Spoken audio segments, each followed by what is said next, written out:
escalates and escalates. So I should say we're running it was the end of salvage operation out of the Ghosts of Saltmarsh. Okay. I ran it pretty straight. I threw a little spice in here and there, Hmm. and like adjusted things. But it's interesting. You guys did really well. One, you had set yourself up for success during the initial combat at the end of last session.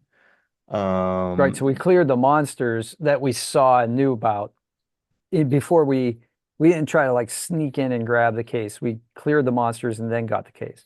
and got the drop on them and Yeah. got the case while so the druid and your like NPC ally who you've been paying very well had l located and isolated and picked up the case during the combat. So they spent 3 rounds doing that, which there was a little bit of like tension there. It was like, oh, are they like wasting turns? Like, shouldn't they be like doing damage instead?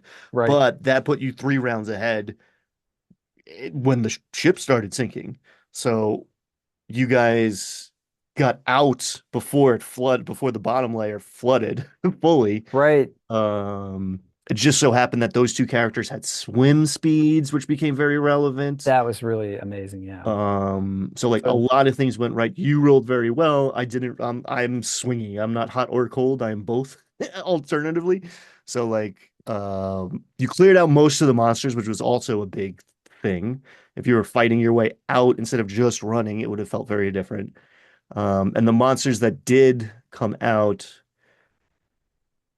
you guys put in a bind. There was a fog cloud. There was a lot of confusion. So I was actually letting the dice decide how smart they were because they were literally just born. They were demons, but they had just emerged like seconds ago. So it's like, okay, how they don't know where they are. They don't know the lay of the land. They don't know what the hell's happening. So I was letting the dice decide how effective they were, and the dice said not not very.